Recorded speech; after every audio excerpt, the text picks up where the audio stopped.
malungkot na balita mula sa kampo ni Yukinori Ogoni. Dahil noong nakaraang Sabado lamang sa kakatapos pa lamang na unofficial weigh-in sa pagitan ng ating kababayang si Cuadro Alas at ng nasabing Hapon, ay nakitaan nga po ng minor health issues ang nasabing Hapon, na kung saan ito po ay dehydrated na may excessive palpitation at yung paninikip ng dibdib. Ang ganitong mga minor health issues ay normal lamang sa mga lower division dahil sila po ay naghahabol ng timbang. Lalo na dito sa sitwasyon ng Hapon na kung saan ito po ay inactive ng maraming taon.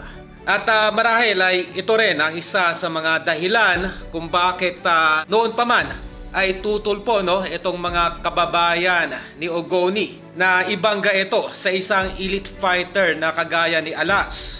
Ganun pa man, mula sa ating pinagkakatiwalaang insider, ang nasabing issue po ay nabigyan naman agad ng lunas. Okay? Ganun pa man ay atin na lamang ipagdasal na sana ay hindi po magkaroon ng permanenteng pinsala ang nasabing Hapon ngayong October 12. Dahil alam naman natin na hindi palalagpasin ni Cuadro Alas ang ganitong pagkakataon na lumpuhin ang isang Hapon. Kumbaga po kapag nasa ibabaw ng ring itong ating kampyon ay instinct na lamang po ang umiiral sa ating kampyon.